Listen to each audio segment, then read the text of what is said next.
Good morning. Tara mag-layout and design na tayo ng ating prayers for the GC guys. Using cellphone tayo, docs apps and slides apps ang ating ginagamit na pang design. Open muna natin yung ating docs apps. Basahin ko na lang sa inyo guys. Scroll down tayo para ilang araw na lang, November na. Nakikiramay tayo sa pamilya ng aking kapatid at sa ating lahat ng pamilya. Kaya pala talaga, ngayon ko talaga napag-isip, bakit ako hindi makatulog nung Monday na yun? Hanggang madaling araw ng Tuesdays, talagang nagreklamo ako sa inyo dito na alauna na, di pa tayo nakatulog, tapos gigising tayo ng ilang oras lang dahil nagbasa nga tayo ng Bible, tapos kasi ayoko talagang umabsent dito sa pagdadasal natin guys, tsaka yung paggawa ng prayers. So, kahit na wala tayong tulog, talagang gumagawa tayo.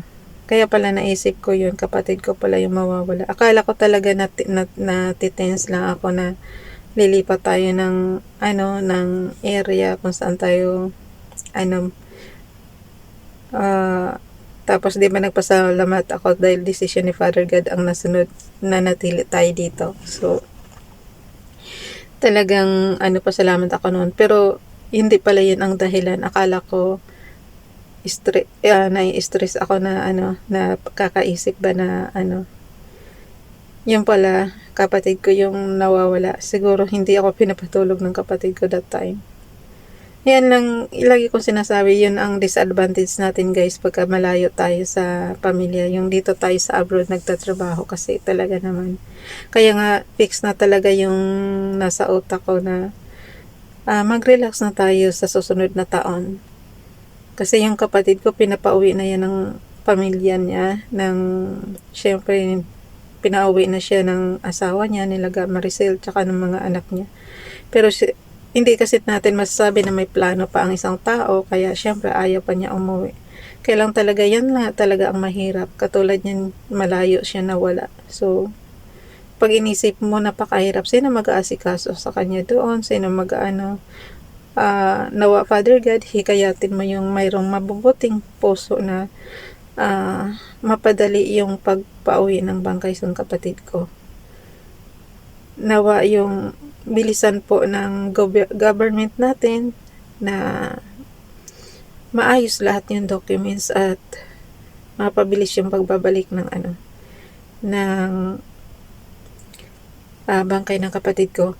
Kaya nga guys, ayoko talagang mamatay dito sa ibang bansa. Kung mamatay man ako, gusto ko sa sa bansa natin. Kasi ganyan, pahihirapan mo pa yung pamilya mo. Paano maraming aasikaso sa hindi, alam naman natin sa government natin ngayon na na mga offices, maraming tao yan parati, so pipila ka talaga dyan ng pagkahaba-haba, 'di ba? So kaya ako ayoko mamatay sa ibang bansa. Mas gusto ko pa rin sa bayan natin, kasi tsaka may plano na ako na nawa si Father God umano sa plano sa nawa si Father God ang masunod ko. Nawa makarating kay Father God yung mga plano ko para matupad niya na doon tayo sa mag-relax na tayo next year. Mas bata sa akin ang kapatid ko eh. So kita mo dyan guys. Wala sa edad yan eh. So kahit bata ka pa, kung gusto ka ng kunin ni Father God, di ba? Wala kang magagawa. Basta be strong lang, masakit naman talaga sa atin sa una, pero be strong lang. Lagi natin isipin na may hangganan naman talaga ang buhay ng tao. Ganun lang. So dito tayo sa alam nyo ginawa, di ba ang original nito na na kulay is red na matingkad. So, bilang naman, respeto naman sa ating sarili at sa pamilya ng kapatid ko is, nilighten na lang natin. Tapos, pinalitan ko yung blue ng, ginawa kong black. Syempre, nagluluksa tayo. So, ginawa kong black. Di ba? Basahin lang natin. 25 October 2024 from Family GC. 21 pa lang guys, ano na, yun na yung hindi na ako makatulog. So, yun na pala yung kapatid ko na pala yung ano. So, sinama lang natin siya dito sa 25 na prayers natin. 25 October 2024 from Family GC. Yung mga gustong sumali sa Family GC, pakikontak yung aming founder, Harry B. De La Cruz, or yung mga admins ko, founder Muti, admins Roger Pakatang, Aileen Samarin, Aiki Akma, Sarah Golingana na Elsa Samarikatang inyong lingkod, Ralph Lion Pag-Vlogs. Pakisubscribe na rin sa kanilang mga YouTube channel. So, yung mga gustong sumali sa Family GC, paki-add nyo lang and then i-add na lang. Yung mga gusto bang magpa-member ba sa Family GC, i-add nyo lang dyan and then i-confirm na yan ang mga admins. Dito tayo sa prayers na Ralph Lion Pag-Vlogs. Jesus, you said, blessed are those who mourn, for they will be comforted. Matthew chapter 5 verse 4. I am mourning, send me your comfort. Now wrap your arms around me and hold me tight.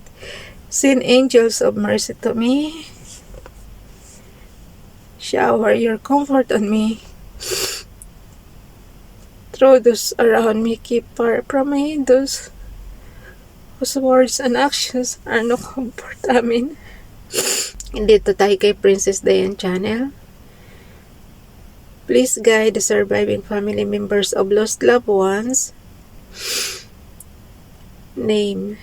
Help them to recover from the pain of loss. Give them faith, comfort, and a strong heart to be able to eventually go on in their daily lives. So, sinama na natin yan guys sa ating slides apps. Basahin ko na lang sa inyo yung repost prayers natin.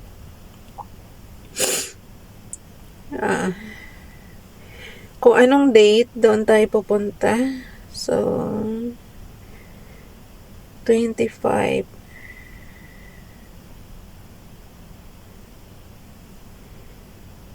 Okay. So, ito yung nakita nyo yung repost prayers natin last year. Ang tingkad ng kulay kasi last year yan guys. So, kaya kita mo, malaki pagkakaiba kasi syempre respeto naman. Ginawa ko yung black yung ngayon para sa kapatid ko. So, dito tayo kay Princess Diane Channel, yung last year niya. There is a way that seemeth right unto a man, but the end thereof are the ways of death. Proverbs chapter 16 verse 25. Okay, dito naman tayo kay Ralph Lion Pag-Vlogs. This is the day which the Lord hath made. We will rejoice and be glad in it. Psalm chapter 118 verse 24, Bible King James Bible. Mayroon pang isa si Ralph. Prayer for today, Lord help. Okay, Lord help me to resist evil and do good works. In your name, give me the strength to never hesitate and work constantly. I thank you for creating us to do good and for keeping your light on. In Jesus' name, Amen. So, yun na yun. Okay. So, dinala na natin yan sa ating storage apps. Ito na yung pang 25 natin ng October, guys. And then, ano lang natin. Gallery. Punta tayo sa gallery.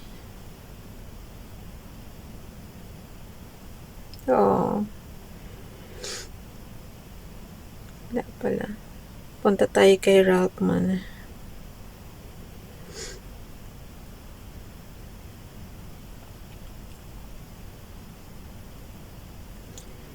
Ako na nito magpasa guys sa GC. Para may pasa na natin. Bye everyone. God bless.